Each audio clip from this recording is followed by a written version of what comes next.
12,000 years ago, the world was waking up from an ice age.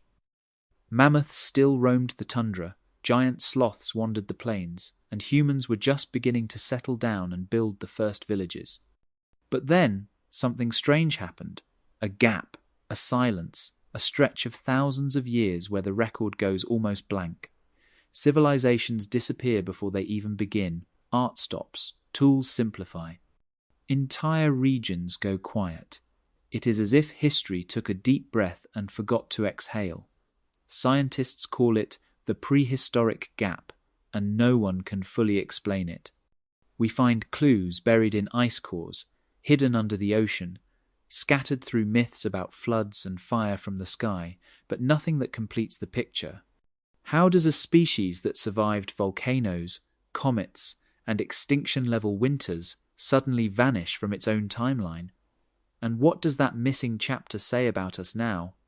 The answers might be waiting deep underground, beneath the sea, or even encoded in the stories our ancestors left behind. If you're watching this to fall asleep, that's exactly why I make them. So, subscribe maybe, and tell me where you're watching from and what time it is there.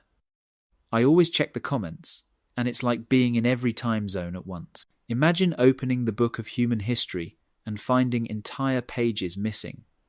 One moment, there are thriving settlements, carved stones, and painted caves, and then suddenly the record fades to silence. It is as if humanity itself forgot to write for thousands of years. We call this the prehistoric gap, a strange interval when time kept moving but our traces almost disappeared. Archaeologists dig, historians argue, and yet the more evidence they uncover, the more haunting the question becomes. What happened to us during those lost millennia? If you scroll through a timeline of known civilizations, it flows smoothly from Egypt to Mesopotamia to the Indus Valley. But rewind further back, and you start hitting fog. There are fragments of tools, bones, and cave markings, but then long, empty stretches where nothing seems to happen. No monuments, no art, no clear footprints of progress. It is as if the human story froze mid-sentence. Scientists used to think this was just ignorance, that one day new discoveries would fill the blanks. But after more than 100 years of searching, the blanks are still there. Entire centuries where humanity goes quiet. The strange thing is, it is not one single gap.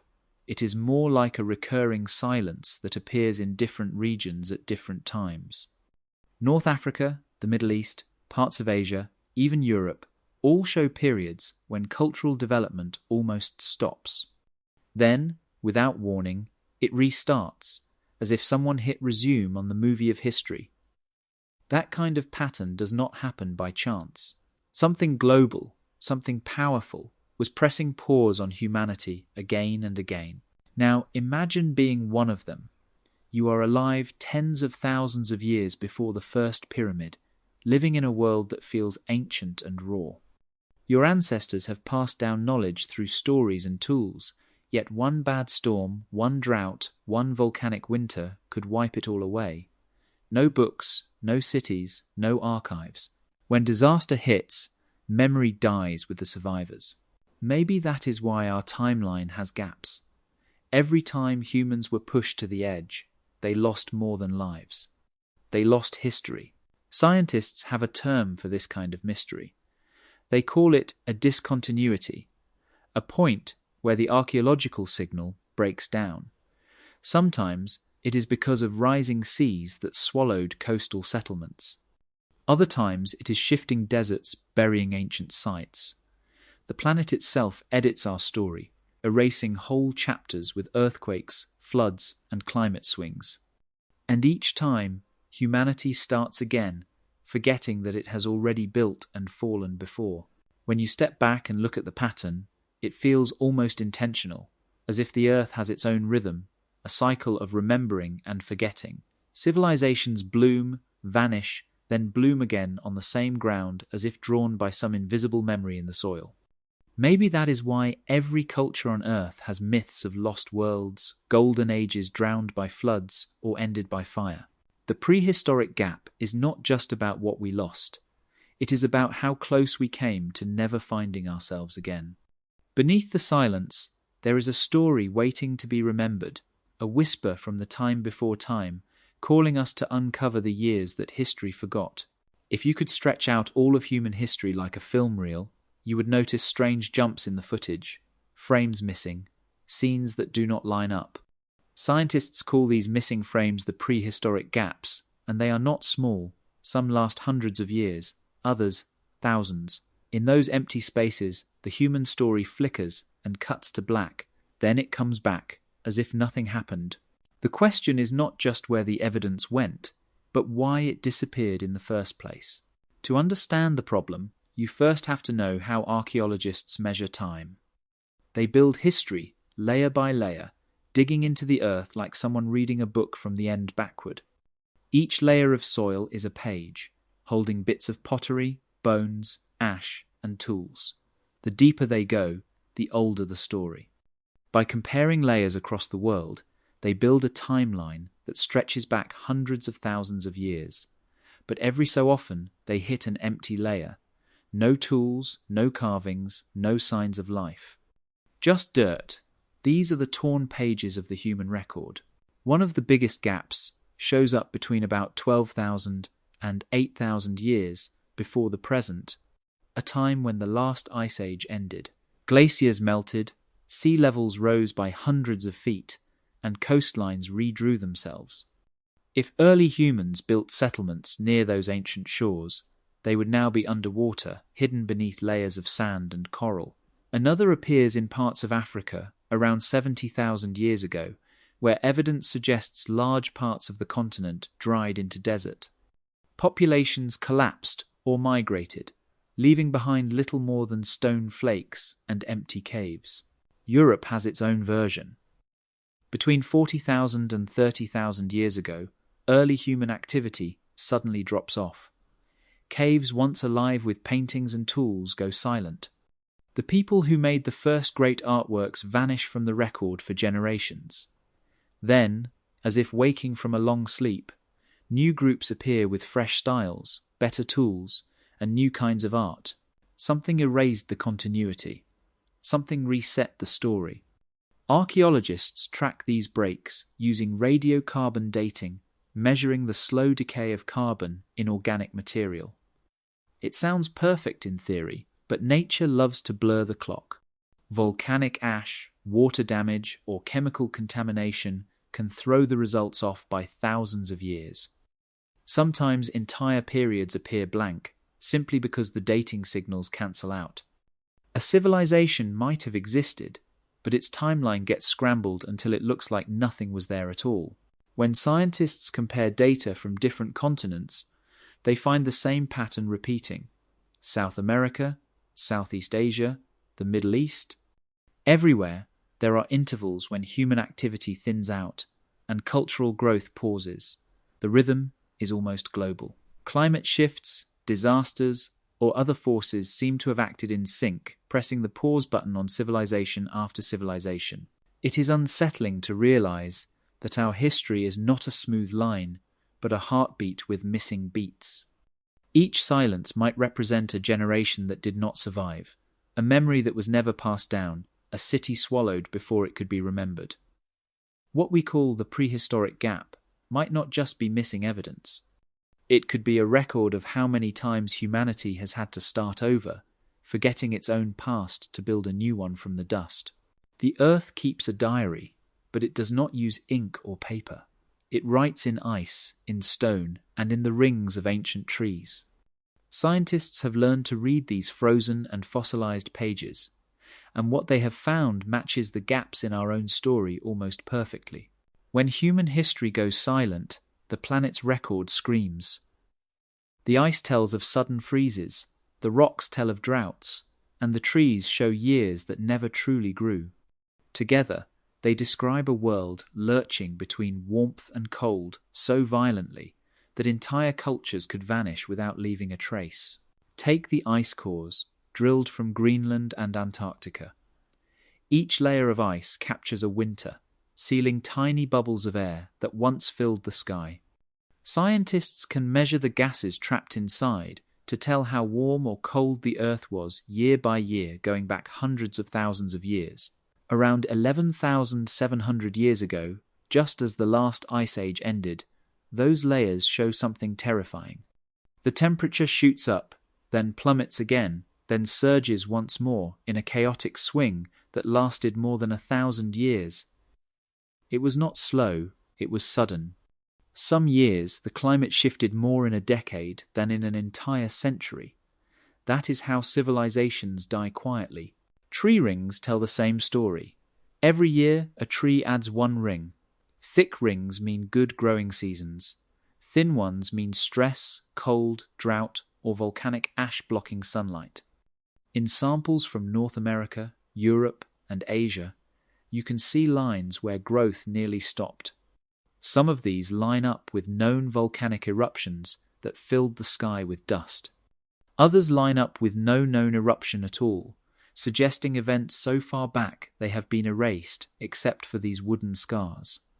When the trees stop growing, people stop thriving. Crops fail, herds collapse, and famine follows. Inside limestone caves, stalagmites grow slowly as dripping water leaves behind minerals. Their layers act like a geological calendar of rainfall. When the flow weakens or stops, it records drought that could last for centuries. In Africa, China, and South America, stalagmite records show the same intervals of silence that appear in archaeology. Around 40,000 years ago, again around 20,000, and again roughly 8,000 years ago, the rains failed across continents. The earth was speaking, and humans were forced to listen by moving, hiding, or dying. What makes all of this chilling is how perfectly these climate shocks overlap with the missing beats in our own history. Each global temperature crash or drought pulse mirrors an archaeological silence. It is not that humans forgot how to build or paint. It is that their world turned against them again and again. When ice advanced, coastlines vanished. When volcanoes darkened the sky, the planet's thermostat flipped. Each time, survivors carried scraps of memory into the next age, leaving the rest buried beneath ash or melted into the sea. The core samples do not lie. They are the witness statements of a planet that has seen everything. Long before we learned to write, the Earth was recording, layer after layer, each one a reminder that history does not only belong to humans. It belongs to the climate that shapes us, the disasters that erase us, and the resilience that somehow brings us back every time the world resets the clock. If you could step into the archives of the Earth, you would find that most of history is missing not because it was never written, but because the pages have been scattered. Deserts drift across continents like slow-moving oceans, covering entire cities beneath dunes. Coasts drown under rising seas, swallowing settlements that once stood on dry ground. Jungles grow thick over broken temples, hiding whole civilizations behind walls of roots and vines. Mountains rise and valleys sink as the planet's crust folds and breaks. Archaeology depends on what can be reached, but most of humanity's story now lies in places where humans can no longer go. The Sahara Desert is one of the largest blank spaces on our map of the past. To most people, it looks eternal, but it is only a few thousand years old. Before that, it was green, filled with lakes, grasslands, and animals. People lived there, hunted there, built communities there. When the rains stopped and the sand began to move, everything was buried. Satellite scans have revealed ghost rivers winding beneath the dunes, along with faint geometric shapes that could be the remains of villages or roads. But the desert is a vault. It guards its secrets under hundreds of feet of shifting sand. The same story repeats along the coasts.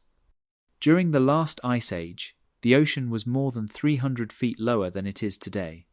Entire continents were larger, with fertile plains stretching far beyond the current shorelines. When the ice melted, the water rose and swallowed everything. Today, sonar scans show what look like stone structures beneath the waves off India, Japan, and the British Isles. Scientists debate whether they are natural formations or the remains of early civilizations erased by the floodwaters.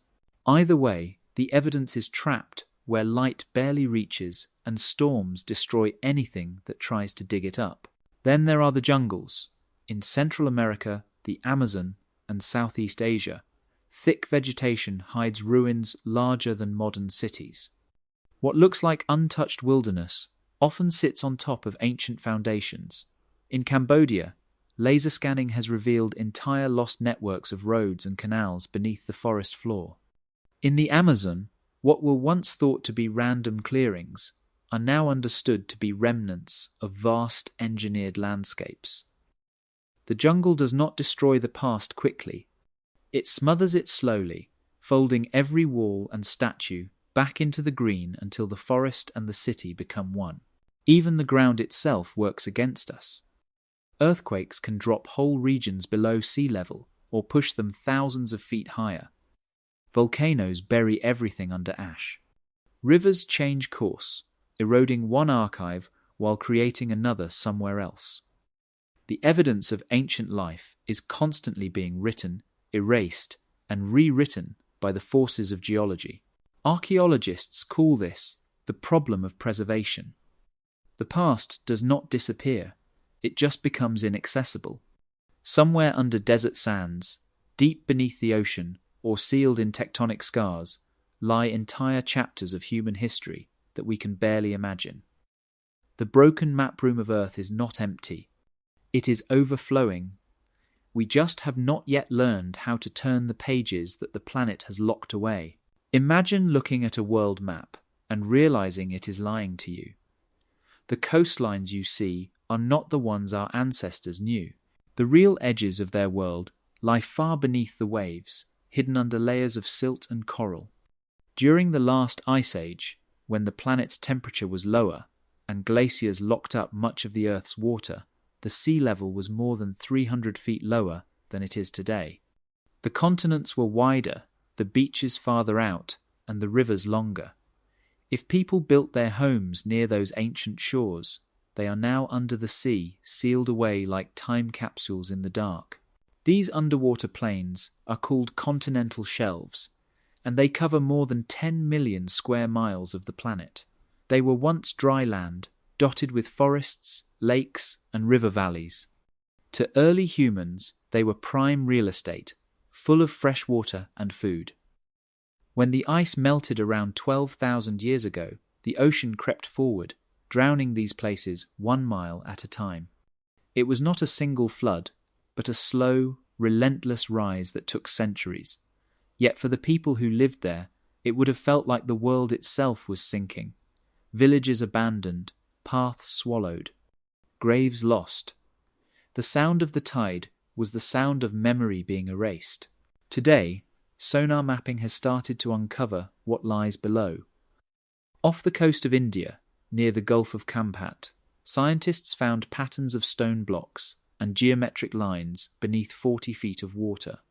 Some say it is a natural formation, but others believe it might be the remains of one of the oldest known settlements, possibly predating Mesopotamia. Off the coast of Japan, near the island of Yonaguni, divers discovered what looks like a massive stepped pyramid carved into the seabed. Its sharp angles and terraces seem too precise to be random, but years of debate have left its origin unresolved. In the North Sea, between Britain and Denmark, lies Doggerland, a vast plain that once connected Europe to Scandinavia. Sonar images reveal riverbeds, ancient coastlines, and even signs of vegetation frozen in time beneath the mud. These ghost coastlines whisper of a world that humans once called home. For every known site, there could be thousands still hidden.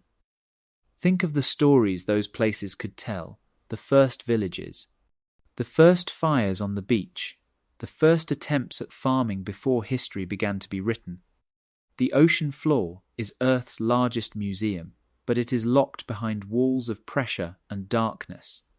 Only in the past few decades have we gained the tools to peer into its halls, and even now, most of it remains untouched. When you look out over the sea, it feels eternal, but the shoreline is an illusion, always moving. Beneath the waves lies an older world, the one that raised our ancestors and then swallowed them whole. The ghosts of those coastlines are still there, silent witnesses to everything we forgot. And maybe, one day, when we finally learn how to reach them, they will remind us that our story began not on land, but at the edge of a sea that never stopped rising. Every so often, the sky itself turns against the world below. The clues are buried deep in the ground, thin layers of ash and strange minerals that tell of moments when everything changed at once. Scientists call them event layers, the fingerprints of catastrophe. They mark times when volcanoes blackened the heavens, when fire rained from space, or when the sun itself lashed out at the earth. Each time it happened, it left scars in the soil and stories in our DNA. These were the fires that could end worlds, or at least erase everything people had built. One of the most powerful examples is the eruption of Mount Toba, a supervolcano in what is now Indonesia. It happened about 74,000 years ago, and it nearly destroyed humanity. The blast was thousands of times larger than any modern eruption. Ash covered the sky for years, blocking sunlight and turning the planet cold. Some scientists believe that global temperatures dropped by more than 10 degrees. Crops would have failed, animals died, and small groups of humans scattered, barely surviving in pockets of warmth.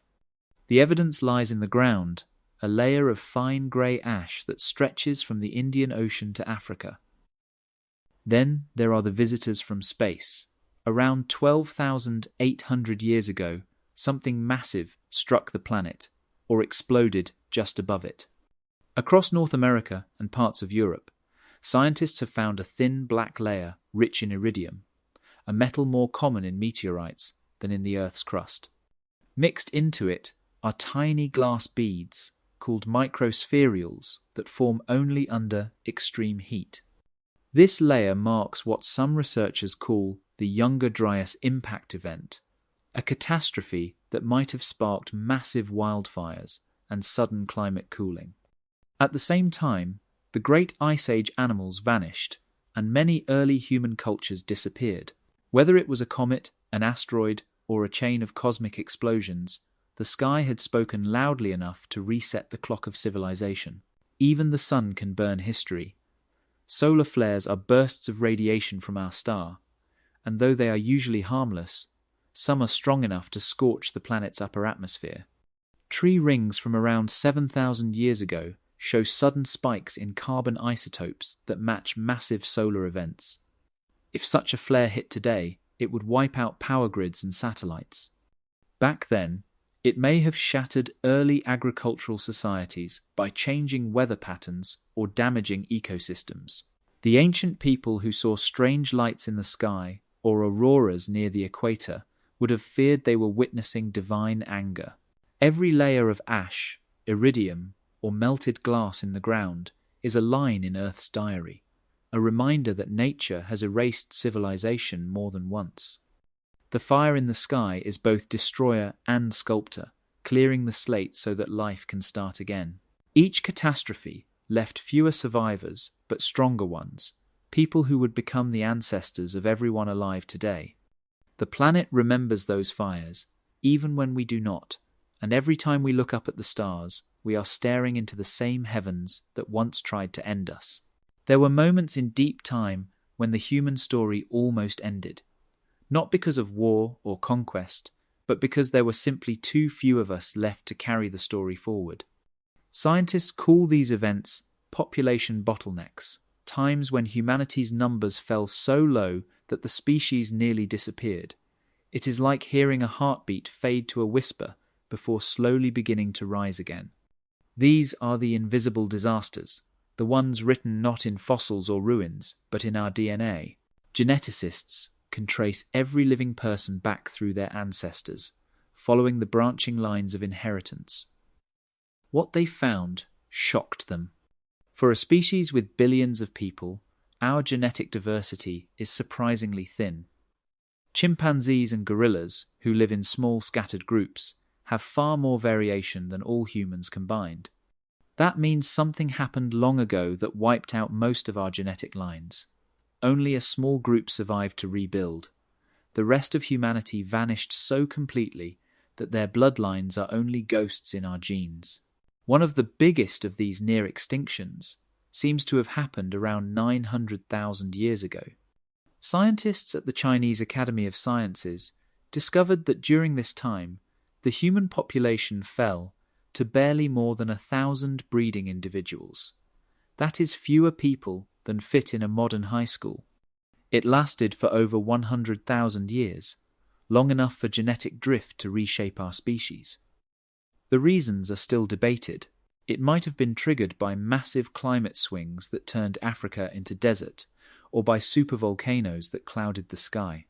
Whatever it was, those 1,000 survivors carried every gene that would later define humanity. Another crash came much later, around 70,000 years ago, after the eruption of Mount Toba. The thick ash blocked sunlight, temperatures plunged, and ecosystems collapsed. Genetic data shows that human diversity shrank again, suggesting only a few thousand people made it through that long volcanic winter. Every person alive today is descended from them. Every family, every language, every culture, all connected to a handful of survivors who refused to give up. When populations fall this low, something strange happens to evolution. With fewer individuals, random genetic traits can spread quickly through the group. Some mutations vanish, others take over. This is called the founder effect. It means that one small group of people can end up shaping the entire future of a species. The color of our eyes, the texture of our hair, even parts of our immune system might all trace back to those who lived through the bottlenecks. In a sense, we are their echo, carrying their resilience inside every cell. The human signal has faded before, but it has never gone silent. Each time our numbers dropped, we adapted, moved, and started again. The reason you exist right now is because in the darkest eras of the past, a few thousand people found a way to survive impossible odds. They lived through volcanic winters, endless droughts, and ice ages. They carried fire, stories, and hope across generations. The human signal may flicker, but it never dies out completely. It only waits, gathering strength until the world is ready to hear it again. When we think of progress, we imagine a straight line, stone to bronze to iron, spears to swords to machines. But the truth is far messier. History is not a staircase, it is a heartbeat that rises and falls, and sometimes the line drops so sharply it looks like we forgot how to be human for a while. Archaeologists see this in the tools our ancestors left behind. In some layers, they find advanced craftsmanship blades shaped with care, spearheads finely balanced, pigments ground for art. Then, suddenly, a few inches of soil above, everything changes. The tools become rough, simple, and crude. It is as if the knowledge vanished overnight. This kind of regression has happened more than once. In Africa, around 40,000 years ago, humans were making delicate stone points and jewelry from ostrich shells. Then the record goes quiet. For thousands of years, only the simplest flakes appear, the kind you could make with a single strike of stone. Later, the complex designs return, just as suddenly as they disappeared. In Australia, early settlers brought impressive toolkits with them tens of thousands of years ago. But as conditions changed and isolation grew, many of those skills faded. For centuries, tools became simpler, until contact with new groups sparked innovation again. The same pattern appears in Europe and Asia. In one era, Neanderthals and early humans were producing intricate blade technologies, hafted tools, and specialized scrapers. Then a cold phase swept across the continent, forcing people to migrate or hide. When they re-emerged, the fine blades were gone. Only rough cores and flakes remained. It took thousands of years before the more advanced techniques resurfaced. It is like watching memory itself break and then rebuild. Why does this happen? The answer may be both simple and tragic. Technology is fragile because it depends on people. Knowledge passes from one generation to the next through teaching, through practice, through demonstration. If even a few key individuals die or migrate, entire skills can vanish. In small populations, a single lost artisan could mean the end of a tradition that took centuries to perfect. Tools are not just objects, they are lessons frozen in stone. Lose the teachers, and you lose the craft. Sometimes, the environment is to blame. During droughts or ice ages, humans focused on survival. Making jewelry or perfecting blades became less important than finding food and shelter. Over time, the techniques that made life easier in good times were forgotten. When conditions improved, creativity returned, but it started from memory rather than from record. Innovation had to be reinvented. The story of our lost tools reminds us that progress is not guaranteed. Every time humanity has advanced, it has also stumbled. The archaeological layers that show this rise and fall are more than just dirt and rock. They are the rhythm of our resilience. Knowledge can disappear, but it never vanishes forever. It waits in silence, buried with those who carried it last, until someone picks up a stone, strikes it again, and rediscovers what it means to create. There was a time when the world itself seemed to stop feeding us. The rains failed, the animals disappeared, and the rivers that once shimmered with life ran dry or filled with poison. Archaeologists call these periods ecological collapses, but to the people who lived through them, they were simply the years without harvests. When the balance of nature broke, everything built on it broke too. Trade routes vanished, settlements emptied, and stories that had been told for generations were forgotten in a single lifetime. It was not one disaster, but many, unfolding across continents and centuries. Around 12,000 years ago, as the last ice age ended, the Earth's climate began to shift wildly. What had been stable for millennia turned unpredictable. In Africa, the monsoons that once brought dependable rain to grasslands failed again and again. The Sahara, once green and filled with lakes, began to die. Hunters and gatherers, who had lived there for generations, followed the retreating water, scattering into smaller groups. Villages that had thrived near rivers were abandoned. Across Asia, droughts stretched for centuries. Lakes that had fed thousands shrank to salt flats. Even oceans betrayed their people.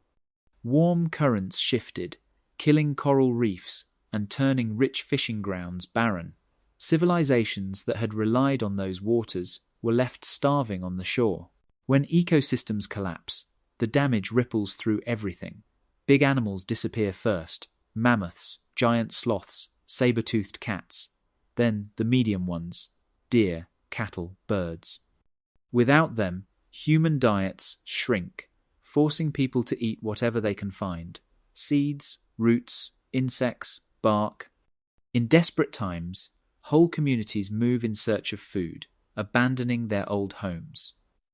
But migration brings new problems.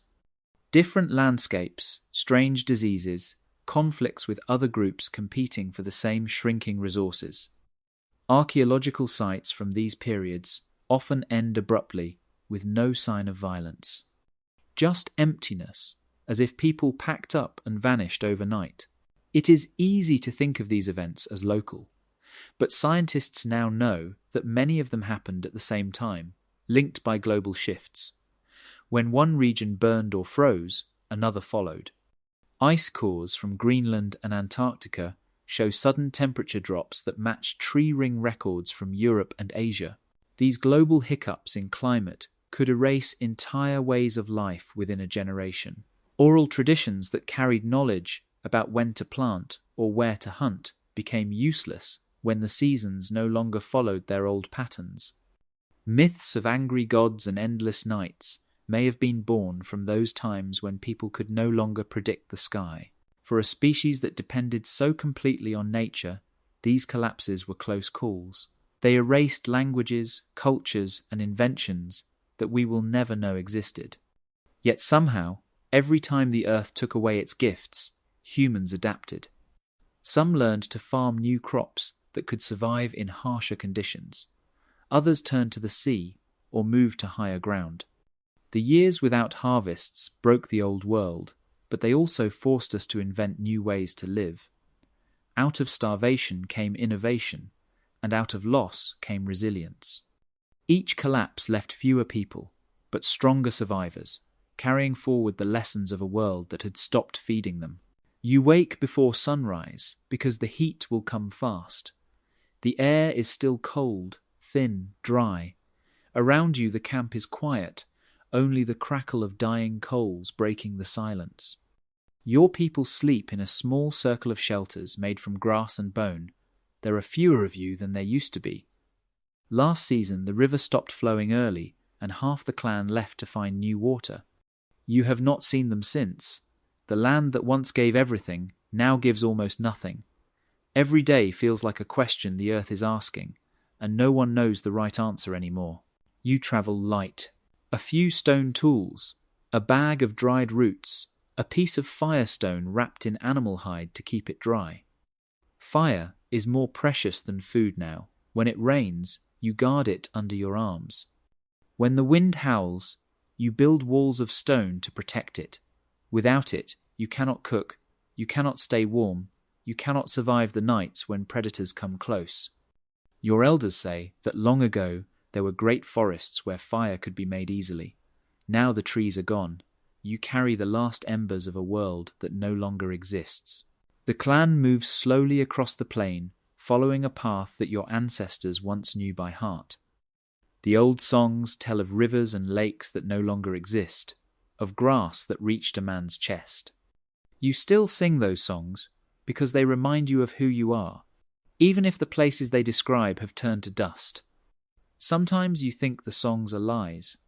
Then you find a patch of green growing near a hidden spring, and you remember that stories can be maps if you listen carefully enough. At night, when the air cools, the clan gathers around the fire. The elders tell stories of the world before the drought. They speak of animals bigger than any you have seen, of stars that once guided travelers when the seasons still followed rules. No one writes these stories down. There is nothing to write with, nothing that lasts. The stories live inside your head. The old ones call it a memory palace, a place where knowledge is kept safe when the world wants to erase it. You learn to build these palaces young, turning every story into an image, every lesson into a sound.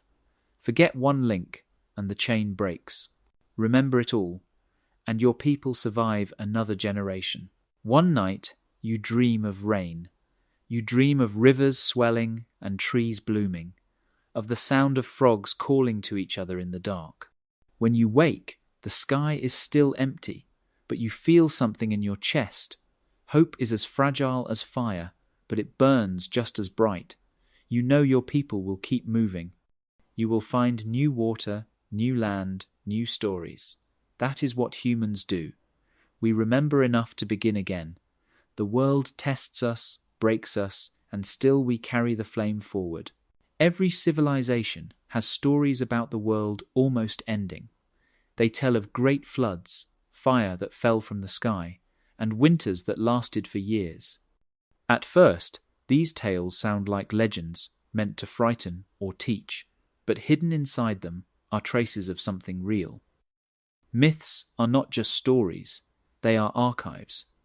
Compressed memories of events so old that words were the only way to preserve them. When the earth reshaped itself through ice, fire, or storm, people turned those events into stories, because paper rots, clay breaks, but stories travel. They are the most durable technology humanity ever invented. Take the flood myths. The story of a world drowned appears everywhere. In Mesopotamia, it is the tale of Utnapishtim in the Epic of Gilgamesh. In ancient Greece, it is Deucalion and Pyrrha. In the Bible, it is Noah. In Hindu texts, it is Manu saved by the fish. Even in faraway places like the Pacific Islands and the Americas, there are stories of rising waters swallowing the land. For centuries, people thought these were coincidences or symbols. But geology tells a different story. Around 12,000 years ago, sea levels rose dramatically as the Ice Age ended. Coastlines flooded across the globe. Whole continents shrank. The memory of that time might have been passed down through generations until it became myth. Then there are the stories of fire from the sky. Ancient Chinese chronicles speak of stars falling that lit up entire valleys. Aboriginal legends in Australia describe fire devils crossing the heavens, followed by years of darkness. Native American tribes tell of burning stones that roared across the plains. These may all be echoes of real impacts or airbursts from comets and meteorites. The Earth still bears the scars, giant craters filled with lakes or jungles now. The people who saw them did not have words for impact energy or shock waves. They had words for gods and punishment. The physics survived inside the poetry. Even tales of endless winter might be memories of volcanic eruptions. When Mount Toba erupted about 74,000 years ago, it covered the sky in ash for years. Crops failed, temperatures plunged. To those who lived through it, the world would have seemed cursed. Generations later, that experience could easily become the myth of an age when the sun turned away. In Norse mythology, there is Fimbulwinter, a 3-year freeze that comes before the end of the world. Across cultures, there are stories of skies that darkened, harvests that failed, and gods who demanded sacrifices to bring back the light. The challenge is learning to read these myths without twisting them to fit our theories. Myths are layered, shaped by retelling and belief, yet within them lies data, coded through rhythm and symbol. The story of the flood might encode coastlines lost. The story of skyfire might describe cosmic events. The story of the long night might mark the shadow of a supervolcano. Our ancestors used imagination to store information. They turned trauma into art so that their descendants could remember what the earth was capable of. When we listen carefully, the archive of myth is not fantasy. It is history disguised as warning. When archaeologists dig into the earth, they are not just searching for bones or tools. They are searching for time. Every stone, every fragment, every layer of soil is a clue to when something happened. But time is a tricky thing to measure when the calendar is made of dirt. The earth does not tell its stories in perfect order. Layers crumble, floods mix old soil with new, and fire resets the chemical clocks that scientists rely on. Even the best methods sometimes return a mystery instead of a date. The stones speak, but they speak late, and not always clearly. The most famous way to measure ancient time is radiocarbon dating. It works by tracking the decay of carbon-14, a radioactive version of carbon found in all living things. When a plant or animal dies, the carbon starts to break down at a known rate. By measuring how much is left, scientists can estimate how long it has been dead. It sounds like magic, but the process has limits. Around 50,000 years, the signal becomes too faint to read. On top of that, the amount of carbon-14 in the atmosphere has changed over time.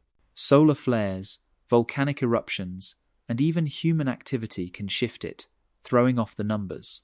When this happens, the results create what scientists call plateaus, flat spots in the timeline where different ages look the same.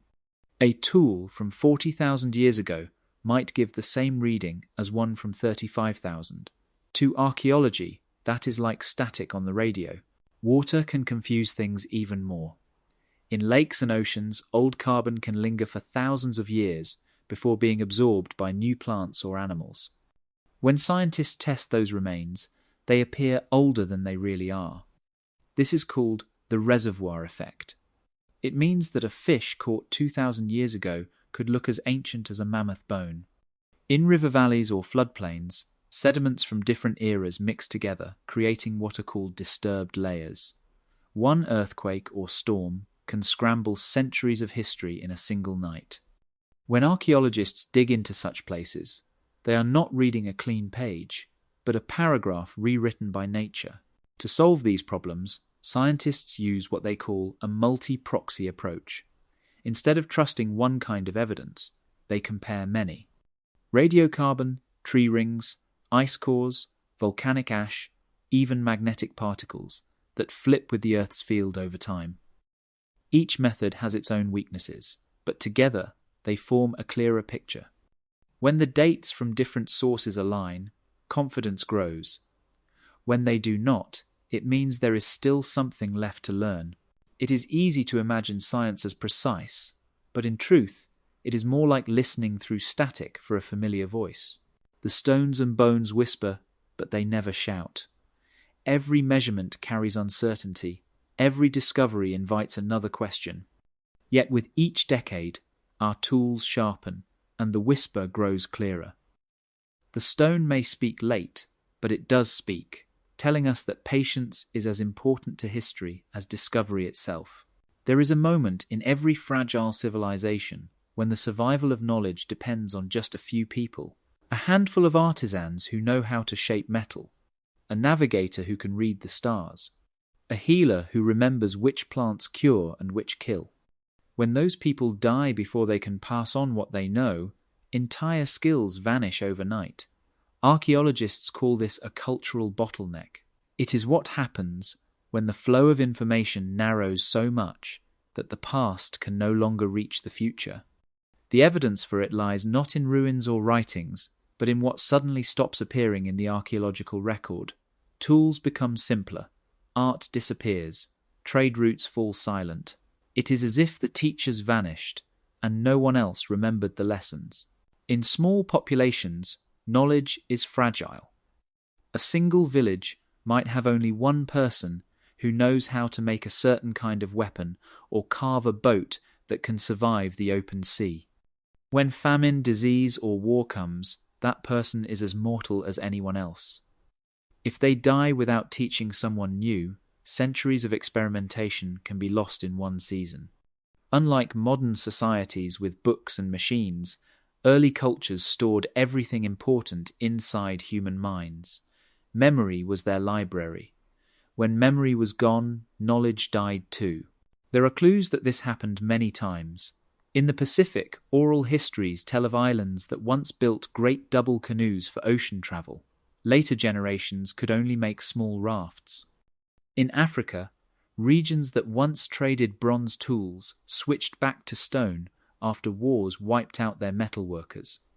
In Europe, after the collapse of the Roman Empire, techniques for creating concrete, glass-making, and road building disappeared for hundreds of years.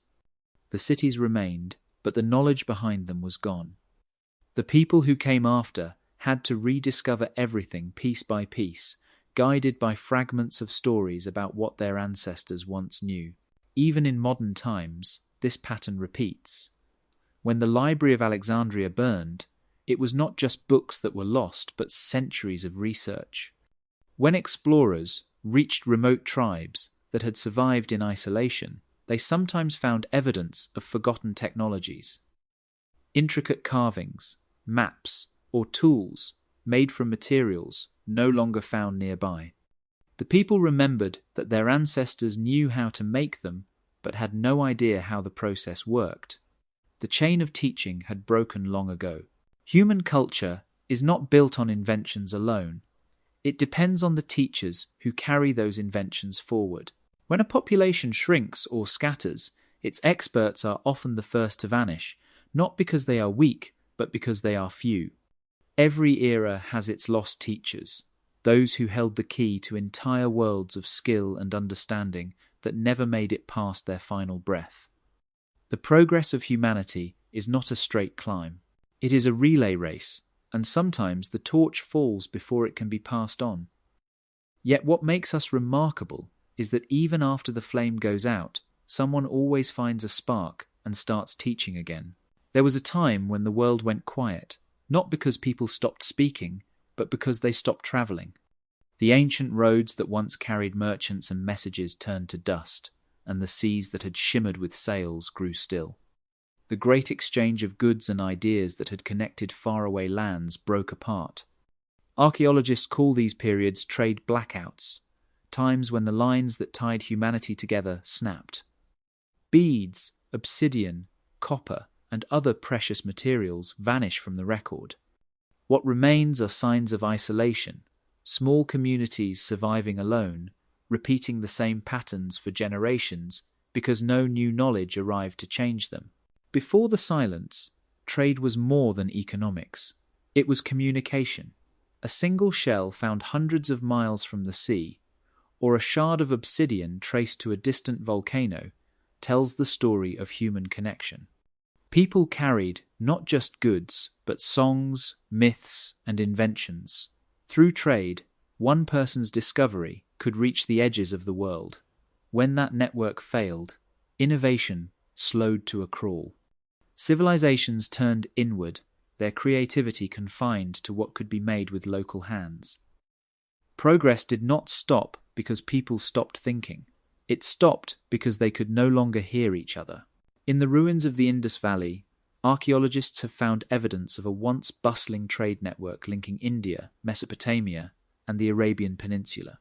Around 2,000 years before the birth of Christ, it collapsed. The cause might have been drought, shifting rivers, or political chaos.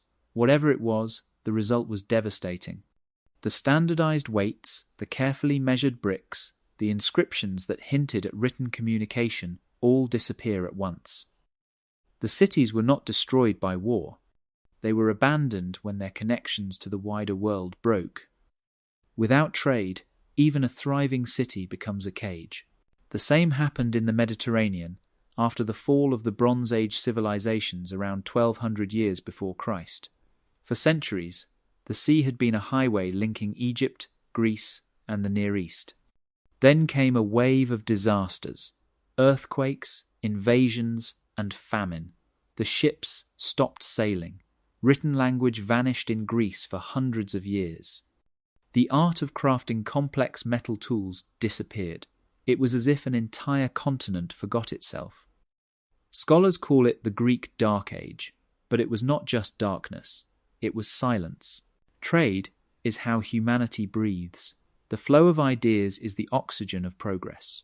When that flow stops, cultures suffocate slowly. The silence that follows is deeper than any war.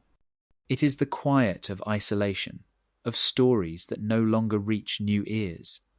But even after the darkest times, the roads reopen. People rebuild paths, rediscover old routes, and learn to cross the sea again. The return of trade is always the return of life. It reminds us that we were never meant to exist alone. Every object that moves from one hand to another carries a spark of memory, proof that we are stronger together than apart. There are moments in history when the wind itself smells like smoke, when the horizon burns and people move not because they want to, but because they have no choice. The open grasslands of the ancient world, the great steppes that stretch from Eastern Europe to Mongolia, have seen this story play out more than once. Archaeologists find traces of it in scattered bones, burned soil, and abandoned camps. Yet the strangest thing about violence is how invisible it often is. Wars end quickly, fires fade, and the evidence blows away with the dust. The earth keeps no neat record of fear. It only shows the aftermath, the gaps where people once lived. When resources grow scarce or climates shift, neighbours can become enemies overnight. In small tribal societies, survival depends on territory. Water, grazing land, and hunting routes are worth fighting for. The first conflicts may have started not with swords, but with stones and fire. A single spark, a burned settlement, a stolen herd. When that happened, families fled, scattering into the wilderness. Archaeologists see it as migration, but for those who lived through it, it was escape. The smoke on the horizon was the signal to run. The steppes were both battlefield and highway. They allowed entire peoples to move quickly, carrying everything they owned on horseback or in wagons. Over centuries, waves of migration reshaped continents. The Scythians, the Huns, the Mongols, and countless others rose from these plains, spreading across Eurasia like tides. But long before written history, smaller groups had already done the same. When drought hit Central Asia around 4,000 years ago, farming communities broke apart. Some moved west toward Europe, bringing new languages and ideas. Others went east into China, disappearing into new lands. The movement looked like progress, but beneath it was the echo of fear and loss. What war leaves behind is not always ruins. Sometimes it leaves emptiness. Entire villages vanish without a trace. The people who fled took their tools, their art, their stories. Generations later, the soil looks untouched, as if no one ever lived there. It takes a trained eye to see the faint outlines of hearths or the discoloration of old fire pits. Violence does not always announce itself in ashes or weapons. Often it hides in silence, in the sudden break between layers of history where everything just stops. Defensive living became the way forward. People built their homes in high places, behind walls or near water they could defend. Cooperation turned into caution. Outsiders became threats. Even trade, which once connected regions, became dangerous. Yet from this constant struggle came adaptation. New weapons, stronger alliances, and sharper instincts for survival. The human story is not only about creation, it is also about endurance through destruction. Smoke over the steppe is more than a symbol of war. It is the mark of transformation. Every time humanity scattered, it changed. Languages mixed, ideas blended, and bloodlines crossed. Out of fear came movement, and out of movement came evolution. The fires of conflict destroyed much, but they also forged what we eventually became. Not every civilization ends in fire or war. Some die quietly, betrayed not by their enemies but by the land itself. Rivers vanish, lakes turn to dust, oases wander like ghosts across the desert. When water moves, life moves with it, and the cities that once flourished along its edge crumble into silence. It is the slowest kind of disaster, one that takes generations to notice. By the time anyone realizes what is happening, it is already too late. The world has shifted under their feet. The story begins with water, because water decides where people live. Ancient settlements followed rivers like veins of life, drawing crops from their floods and trade from their flow. But rivers are restless. Over centuries, they change course, carving new paths and abandoning old ones. The Indus River, which fed one of the earliest urban civilizations, once flowed through a vast network of cities. Then, sometime around 2,000 years before the birth of Christ, it shifted. Whole towns like Mohenjo-Daro and Harappa were left stranded as their fields dried out. The people who had built brick homes and written their own scripts simply faded into history, undone not by conquest but by a wandering river. The same story repeats in Egypt, Mesopotamia, and China. The Nile changed its branches, leaving old temples far from its banks.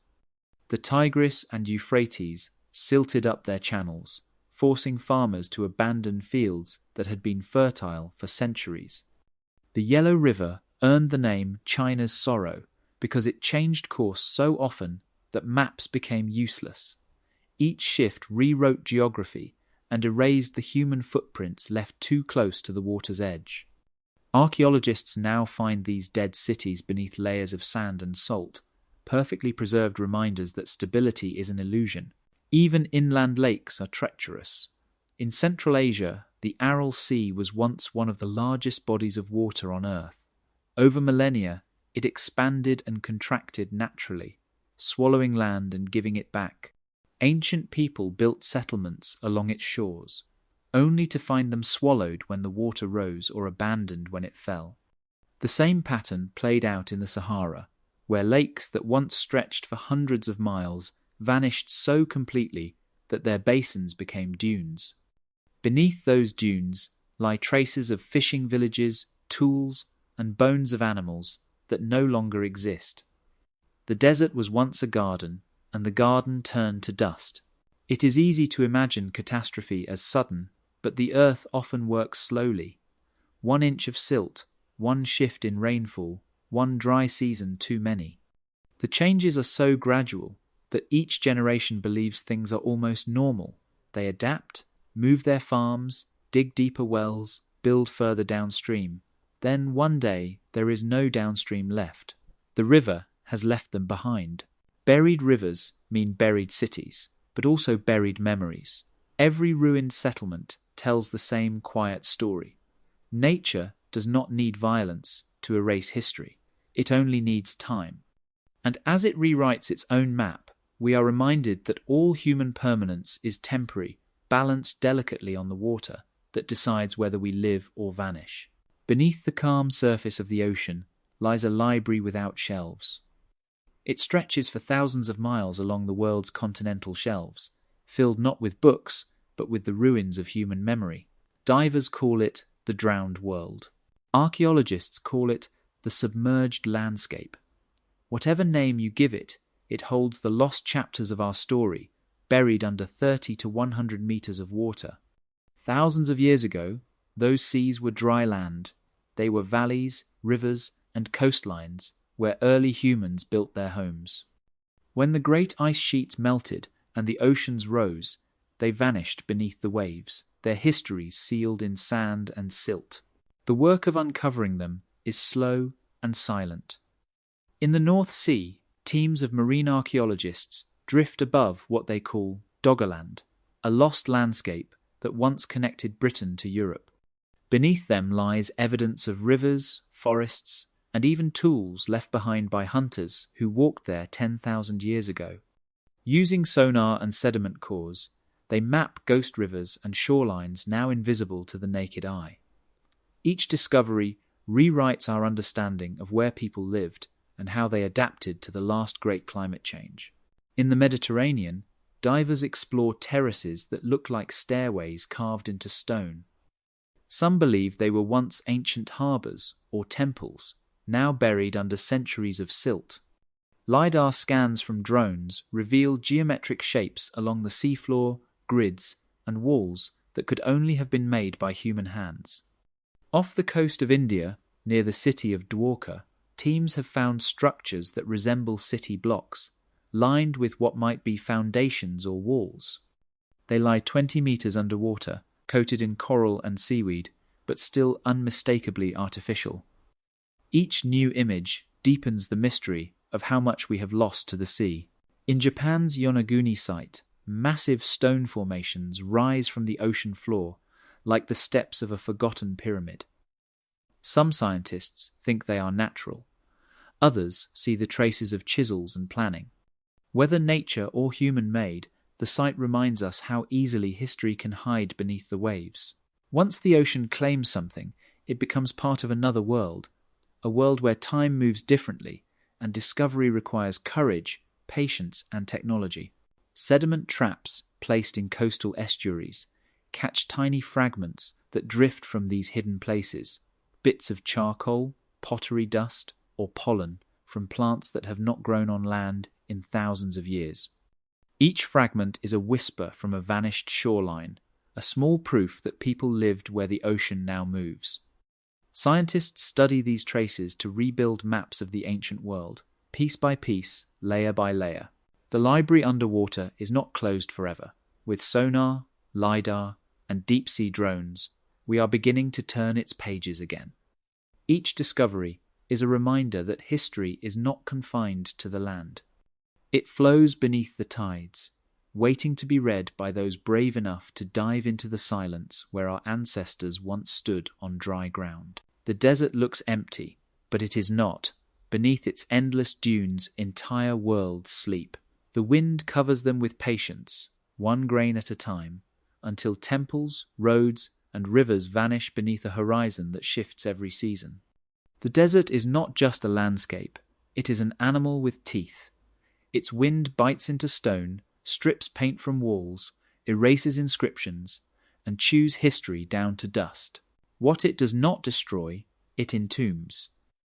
It is both a destroyer and a guardian, deciding what will be remembered and what will disappear forever. Archaeologists call this process aeolian erosion, but that phrase feels too small for something so vast. In Egypt, the desert's teeth have been working for thousands of years. The pyramids still stand because the sand that buries weaker ruins also protects them. But for every monument left in view, there are hundreds still hidden beneath the dunes. Whole towns from the time of the pharaohs lie buried so deep that satellites have only recently begun to detect their outlines. The desert does not just erase, it rearranges. It moves across the map like a slow tide, turning valleys into seas of dust and mountains into islands. In North Africa, there are stories of lost cities swallowed overnight. Caravan routes that once crossed green valleys now pass over dunes taller than cathedrals. In China's Taklamakan Desert, explorers have found traces of the Silk Road buried under layers of sand so fine it moves like water when touched. The cities that once thrived there are now ghost mounds, their walls polished smooth by centuries of wind. In some places, only pottery shards remain, their glaze dulled but unbroken, as if the desert spared them out of pity. The desert destroys with one hand and preserves with the other. Its dryness halts decay, keeping wooden tools, cloth, and even footprints frozen in time. In Egypt's western oases, archaeologists have found scrolls and textiles still intact after 2,000 years. In the Arabian Peninsula, ancient rock carvings survive with edges as sharp as the day they were cut. The same wind that scours temples smooth has also sealed tombs tight, keeping their secrets safe until we find them. It is a paradox, destruction and preservation born from the same motion. The desert's power lies in silence. You can stand at the edge of a dune and feel nothing but wind, yet that wind has been carving the world longer than any civilization has existed. It erases without anger, without purpose, just persistence. Over time, even memory yields to it. Names vanish, maps become meaningless, but sometimes the sand gives back what it took. A storm uncovers a statue, a wall, a doorway that last saw the sun before writing was invented. The desert hides history like treasure, revealing it only when it chooses. Every gust of sand is an editor of time. It decides what stories survive and which ones crumble. And as archaeologists dig deeper into its buried layers, they are not just uncovering lost cities. They are learning to read the handwriting of the wind, written across a canvas that never stops moving. There are moments in history when people looked up at the sky and realized something had gone wrong. The stars, once faithful guides, no longer matched the stories carved into temples or the alignments of sacred monuments. The rising sun that was supposed to mark the start of the new year came days late. Constellations that once crowned midsummer now appeared in the wrong season. The heavens had shifted, but no one knew why. To them, it was not astronomy, it was chaos. What they were witnessing was precession, the slow wobble of the Earth's axis that changes the position of stars over thousands of years. It happens so gradually that no single generation notices, but across centuries, the drift adds up. Temples built to align with the sunrise on the equinox began missing their mark. Agricultural calendars tied to the stars started predicting the wrong seasons. For ancient civilizations that built their entire spiritual and civic lives around the heavens, this invisible motion was devastating. It made the world feel broken. In Egypt, priests noticed that the star Sirius, which had always signaled the flooding of the Nile, began rising later each year. Their calendars had to be adjusted again and again, but after centuries, even those corrections failed. Rituals meant to guarantee the flood no longer matched reality. People blamed priests, kings, and even the gods for losing harmony with the cosmos. The same thing happened in Mesopotamia, where ziggurats once mirrored the constellations above. As the sky drifted, their sacred geometry fell out of tune. Ceremonies that were supposed to bring rain or prosperity stopped working. For people who believed the stars ruled fate, that failure meant the universe itself had turned away. In Central America, the Maya built entire cities aligned to the movements of Venus and the Sunday. When precession shifted those alignments, temples that once caught the light perfectly during solstices began to fail their cosmic choreography. The priests who had been masters of time found their prophecies faltering. The heavens, which had always been reliable, seemed to have betrayed them. Across the world, similar patterns appear. Periods of confusion, declining faith, and even the collapse of dynasties follow these celestial misalignments. To modern astronomers, it is just physics. The Earth wobbles like a spinning top, completing one slow circle every 26,000 years. But to the people who lived through it, the change felt personal. Their gods stopped speaking clearly. Their seasons lost rhythm. The calendar was not just a way to count days, it was a bridge between heaven and earth. When that bridge cracked, so did the societies that depended on it. The irony is that the stars never truly changed. They only appeared to move because the earth itself was moving. The sky's betrayal was our own reflection. Civilizations built their order on patterns that were never meant to stand still, and when the heavens drifted, they mistook the natural motion of the cosmos for decline. What they called the end of an age was really a reminder that even the stars, in their silence, are always on the move. After centuries of silence, the pattern begins to return. It starts small. A shard of pottery with a familiar design appears hundreds of miles from where it should be. A trader carries obsidian that could only have come from a distant volcano. Tools found in scattered regions suddenly share the same shapes and sizes again. To archaeologists, this is the signal that the world is waking up. The long dark of isolation is ending, and humanity is remembering how to connect. The return of pattern means the return of contact. When civilizations collapse, they rarely vanish completely. People survive in smaller groups, cut off from one another, each keeping fragments of old knowledge. For generations, they live in silence, focused only on survival. Then one day, paths cross. A caravan finds another. A ship follows a coastline and meets a stranger who speaks a familiar word. The exchange that follows is simple, a tool, a bead, a story, but it changes everything. Networks begin to rebuild themselves like roots reaching for water. The isolated pockets of humanity start trading again, and ideas begin to flow faster than goods. In Europe, after the Bronze Age collapse, the centuries that followed looked empty. Writing disappeared, art faded, and trade all but stopped. Then around the 8th century before the birth of Christ, something shifted. Iron tools appeared everywhere at once. Phoenician traders reopened sea routes, carrying not just metal but language and myth. Within a few generations, the alphabet spread across the Mediterranean, and Greek art bloomed with sudden confidence. It was not spontaneous genius, it was reconnection. The threads of culture that had been broken were tying themselves back together. The same pattern shows up in Africa, Asia, and the Americas. When the Sahara dried and separated once lush regions, cultures adapted in isolation. But when trade caravans later crossed its new deserts, they reawakened exchanges of salt, gold, and knowledge that had been silent for centuries. In Mesoamerica, after periods of decline, cities like Teotihuacan rose with planned streets and massive temples.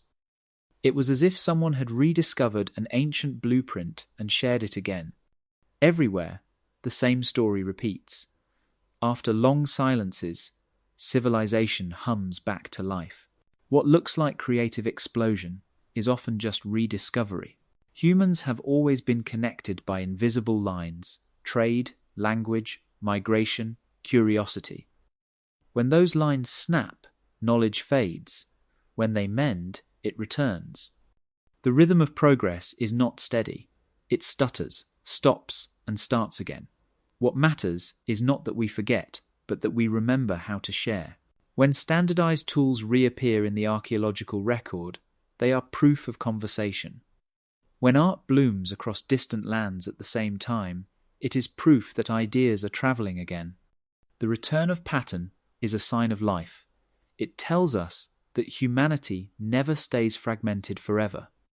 The silence may last centuries, but the urge to connect always wins. In the end, progress is not about invention.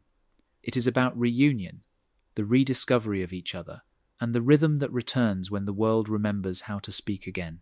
Archaeology is not just the science of what is found, it is also the science of what is missing. Every broken pot, every buried tool, every bone tells part of a story, but the spaces between them speak just as loudly. The absence of artifacts is not a void, it is a clue. Learning to read those gaps is what turns digging into understanding. The trick is knowing that silence in the soil does not always mean silence in history. Sometimes it just means the evidence never survived long enough to be found. The earth is a terrible archivist. Wood rots, fabric decays, metal rusts, and even stone can dissolve under the right conditions. Most of what humans make disappears within a few generations. Only a tiny fraction ends up buried in a way that can survive for thousands of years. Archaeologists call this the problem of taphonomy, the study of how materials decay and what that decay hides. In a humid jungle, the ground eats everything. In a desert, sand buries it. On a coast, rising tides erase whole settlements. So when an archaeologist finds nothing, that nothing is never empty. It has to be measured, weighed, and explained. This is where probability and modelling come in. Scientists use Bayesian methods to estimate what might have existed based on what little remains. It is like solving a puzzle with most of the pieces missing. If you find 10 stone tools in one layer of soil, the math can help you guess how many thousands once existed before time took its share. The same applies to populations. A few scattered bones might represent hundreds of lives. A single hearth might mean decades of occupation. The models do not invent history. They reveal what is statistically likely. The danger comes when absence tempts imagination too much. It is easy to fill gaps with fantasy, to turn every empty layer into a lost civilization or a forgotten apocalypse. Real science resists that urge. It reads carefully, looking for patterns that can be tested. For example, if artifacts vanish for a few centuries in one region, but continue elsewhere, it might mean migration, not extinction. If a cultural style disappears but trade goods remain, it could mean assimilation, not collapse. Every gap has multiple explanations, and the challenge is finding the one that fits the evidence best. When researchers say no artifact, they almost never mean no people. Humans are adaptable and restless. We move, reuse, recycle, and leave faint traces that time quickly swallows.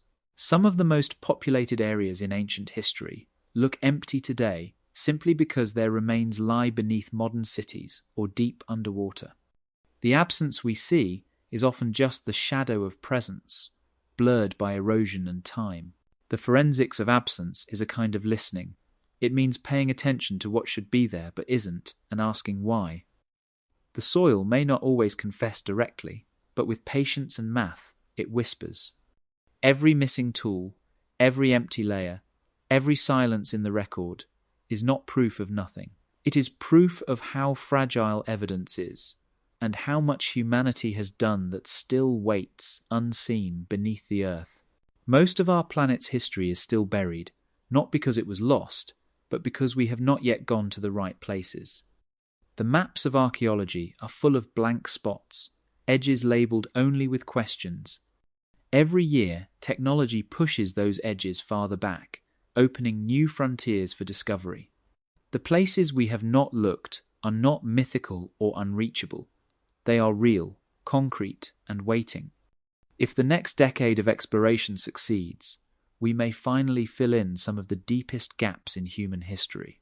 One of those frontiers lies in the cold. As the planet warms, the Arctic's permafrost is beginning to thaw, revealing bones, tools, and even whole settlements trapped in ice for tens of thousands of years. In Siberia, reindeer herders have stumbled upon spears, textiles, and frozen mammoth meat still bearing knife marks. In Alaska and northern Canada, archaeologists race against time to recover artifacts before thawing destroys them. The permafrost is like a vault that was never meant to be opened, But now that it is, we have a brief window to read its contents. Every year of delay means more history melting into mud. Another promising zone lies along the edges of the continental shelves, where ancient coastlines now rest under the sea. We have mapped only a fraction of them. Sonar and submersible drones can now scan these drowned plains, revealing terraces, riverbeds, and structures that were once home to early humans. Off the coasts of India, the Mediterranean, and Southeast Asia, researchers are finding hints of settlements that predate known civilizations by thousands of years. Exploring these areas is expensive and slow, but the potential is enormous. Every scan could reveal another chapter of the story that ended when the sea rose. Then there are the cave systems. Many known caves have only been explored a few meters beyond their entrances. Deeper chambers remain untouched because they are narrow, flooded, or filled with dangerous gases. But new robotic probes and laser scanners can now map spaces too tight or dark for human explorers. In some of these hidden chambers, scientists expect to find preserved art, burial sites, or even untouched tools. Caves are time capsules, sealed away from light and air. They hold secrets older than writing, waiting for the right technology to reach them. Ancient river deltas are another overlooked treasure. As rivers shift, they bury their old channels in silt, covering anything left behind by early farmers or traders. With ground-penetrating radar, archaeologists can now detect these buried landscapes from above. The Nile, the Indus, and the Yangtze each hide forgotten cities under layers of soil. These are not theories, they are measurable, mappable targets. The future of archaeology will not just be about finding what was lost, but about learning where to look next. Every melt, every scan, every trench at the edge of the known world is another chance to rewrite the story of where we came from. The Earth is still speaking. We have simply not listened in all the right places yet. The gaps in history did more than erase civilizations. They shaped us. Every time humanity nearly vanished, every time a culture forgot its own songs or lost its maps, something in us changed. We became creatures built for recovery. The empty centuries did not just take knowledge away, they trained our species to survive without it.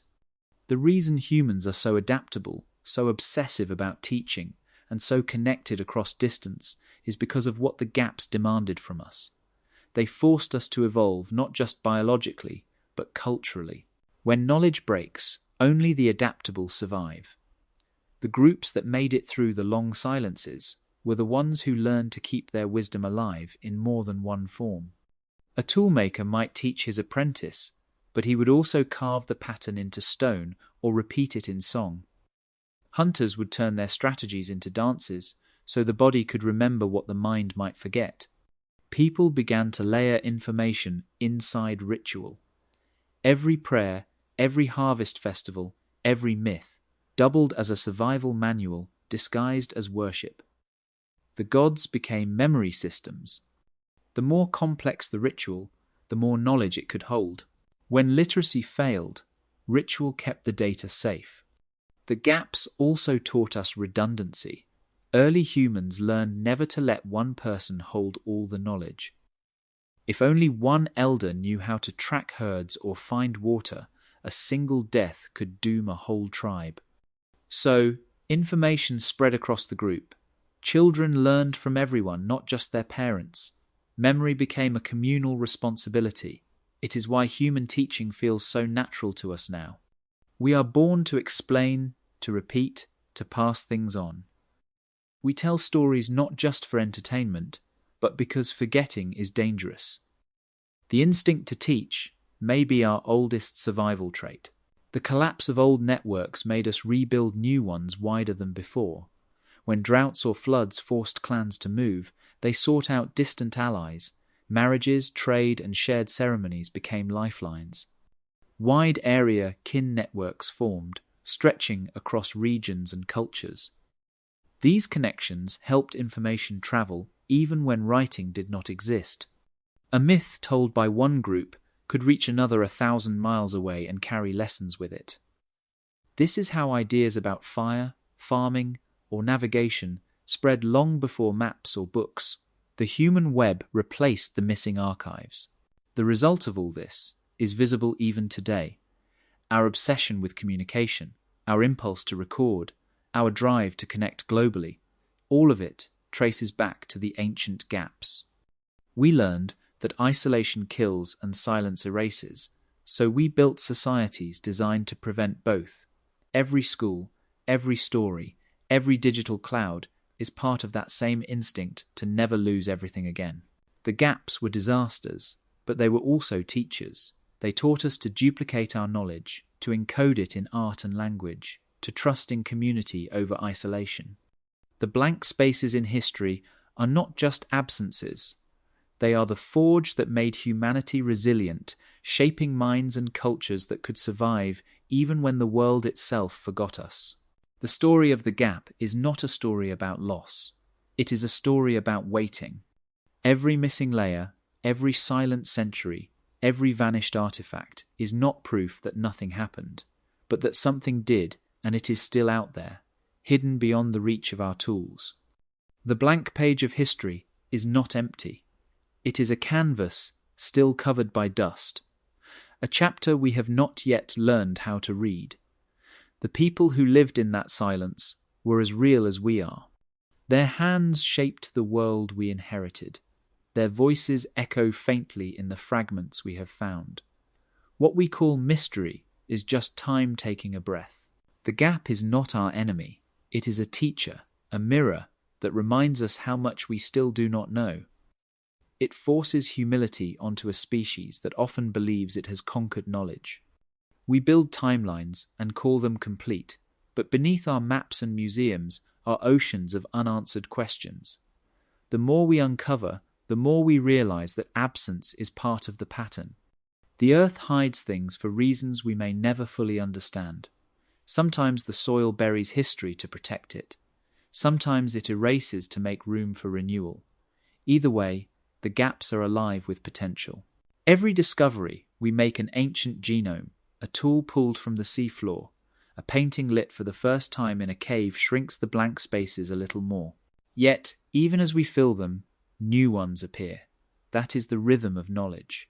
To learn is to reveal one mystery while creating another. The silence of the past is not a void to fear, but a horizon to chase. The unknown is what keeps us searching, what drives our science and our storytelling. Without it, curiosity would die. When we look back at the long stretches of missing history, we are really looking at ourselves. The gaps are proof that survival matters more than memory. Civilizations rose, fell, and were forgotten. But the people never stopped moving forward. Their resilience is the reason we exist. We are the children of their persistence, the living continuation of their unfinished stories. The tools they used, the songs they sang, and the myths they told were all messages meant to last until someone was ready to listen again. We are those listeners now. The blank page is not the end of the book. It is the pause before the next sentence. Somewhere beneath ice, sand, and sea are answers waiting for us to learn the right questions. One day, when our machines dig deeper and our minds see further, the silence will speak. Until then, we walk across the surface of time with the humility of explorers, not conquerors. History is not missing, it is patient. It is everywhere, just beyond our reach, waiting for the moment when we are ready to uncover it.